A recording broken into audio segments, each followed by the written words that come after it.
80억 원. 만약 이 어마어마한 돈을 세금 한 푼 안 내고 회사에서 꺼내올 수 있다면 여러분은 어떠실 것 같나요? 오늘은 와, 이거 진짜 대박인데? 싶은 제안 뒤에 숨겨진 아주 위험한 함정에 대한 실제 사례를 한번 파헤쳐 보겠습니다. 자, 이게 어떻게 된 일이냐면요. 저희에게 문의를 주신 한 회사 대표님이 다른 곳에서 정말 솔깃한 제안을 받으신 거예요. 80억 원을 세금 없이 그것도 합법적으로 인출할 수 있는 방법이 있다는 거였죠. 와, 이게 과연 세계의 기회였을까요? 아니면 모든 걸 망가뜨릴 덫이었을까요? 그쪽에서 제시한 비법이 뭐였냐면 바로 감액배당이라는 거였어요. 이름만 들어선 좀 생소하죠? 근데 핵심은 아주 간단하고 강력했습니다. 특정 조건만 맞추면 그 어마어마한 배당세를 단 한 푼도 안 내도 된다. 와, 정말 꿈 같은 약속 아니겠어요? 이 감액 배당이라는 게 쉽게 말하면 이런 거예요. 회사가 열심히 일해서 번 돈, 즉 이익을 나눠주는 게 아니라요. 애초에 주주가 회사에 넣었던 자본금의 일부를 그냥 다시 돌려주는 개념인 거죠. 아니, 내 돈 내가 다시 가져오는데 세금을 낼 필요는 없잖아요, 그쵸? 네, 이론상으로는 정말 기가 막히게 완벽했습니다. 그런데 말입니다. 여기서 아주 결정적인 문제가 하나 있었어요. 이 비과세 배당을 하려면 돈이 담겨있는 특정 주머니가 필요하거든요. 바로 자본잉여금이라는 주머니요. 근데 그 주머니가 텅 비어 있었던 겁니다. 와, 물을 길어야 하는데 우물이 완전히 말라버린 거죠. 계획이 시작부터 그냥 꽉 막혀버린 겁니다. 자, 보통 이러면 안 되는구나 하고 포기하잖아요. 근데 이 컨설턴트들은 달랐습니다. 없으면 만들면 되죠. 와, 정말 대담한 발상이죠. 서류상으로 말 그대로 호공에서 80억 원이라는 돈을 만들어내겠다는 계획을 제시한 겁니다. 자, 그 계획이라는 게 아주 간단합니다. 잘 들어보세요. 첫째, 관계사 하나가 이 회사에 80억을 딱 투자해요. 그럼 어떻게 되죠? 네, 회사에 없던 자본잉여금 80억이 장부상에 딱 생기는 거예요. 그리고 마지막으로 100% 주주인 대표님이 그 돈을 비과세 배당으로 싹 인출한다. 어때요? 와, 듣기만 하면 정말 천재적이고 완벽해 보이죠? 근데 여러분, 세상 일이 그렇게 서류 위에서처럼 딱딱 맞아떨어지면 얼마나 좋겠어요. 그쵸? 특히 이런 금융에서는요, 이론만 빠삭한 거랑 실전 경험이 풍부한 건 정말 하늘과 땅 차이입니다.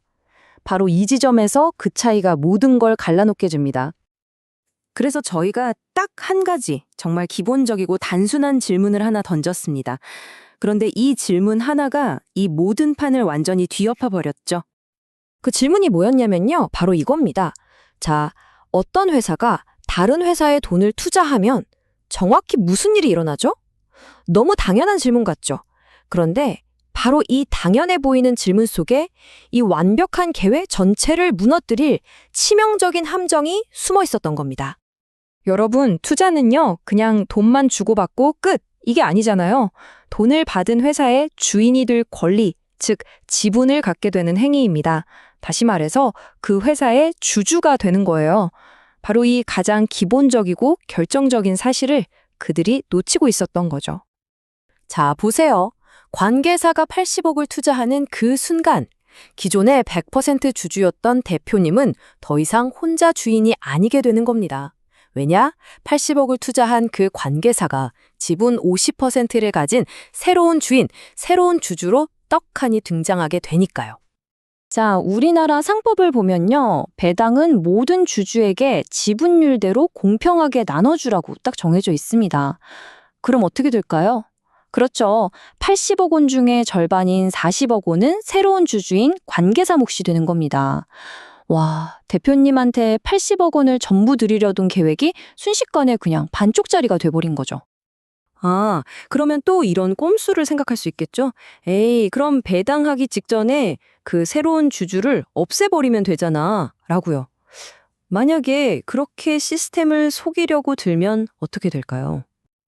그 순간 이 모든 거래는 국세청의 레이더에 딱 걸리게 됩니다. 세무당국은 이걸 정상적인 거래로 보지 않아요. 아, 이건 세금을 피하기 위한 의도적인 행위구나 라고 보고 의제 배당이라는 딱지를 붙여버립니다. 이건 쉽게 말해서 너희 탈세한 걸로 간주하겠다는 아주 무서운 경고입니다. 그 결과는요, 그냥 파멸적이라는 말밖에 할 말이 없습니다.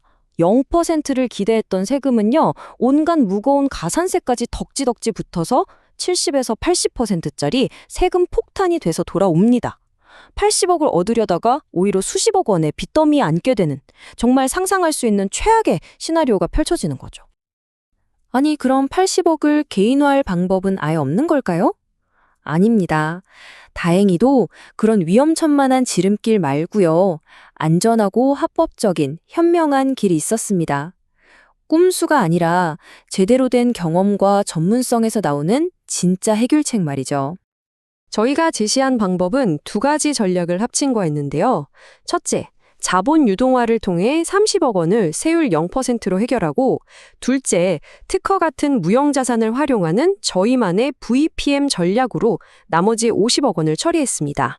이 두 가지를 통해서 최종적으로 80억 원 전체를 약 14% 미만이라는 아주 합리적인 세율로, 그리고 무엇보다 안전하게 확보할 수 있었던 거죠. 자, 이제 선택지는 명확해졌습니다. 80%짜리 세금 폭탄이 터질지도 모르는 재앙적인 리스크를 안고 가느냐, 아니면 14%라는 예측 가능한 비용을 내고 안전하게 가느냐. 고객사의 선택은 당연히 현명한 쪽이었습니다. 이 사례가 우리에게 알려주는 교훈은 정말 명확합니다. 이 복잡한 금융의 세계에서는요, 가장 쉬워 보이는 길, 그 지름길이 사실은 가장 위험한 함정일 때가 많다는 겁니다.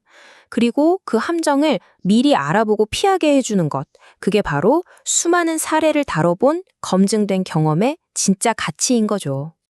결국 너무 좋아서 사실이 아닐 것 같은 제안은 진짜 사실이 아닌 경우가 대부분입니다. 기업 금융에 무슨 마법 같은 비밀 통로는 존재하지 않습니다. 자, 그래서 이 모든 이야기는 우리에게 이런 질문을 던집니다. 금융에서 말하는 공짜 혹은 아주 저렴한 조언의 진짜 대가는 과연 얼마일까요? 이건 아마 모든 비즈니스 리더분들이 한 번쯤은 꼭 깊이 고민해 보셔야 할 문제가 아닐까 싶습니다.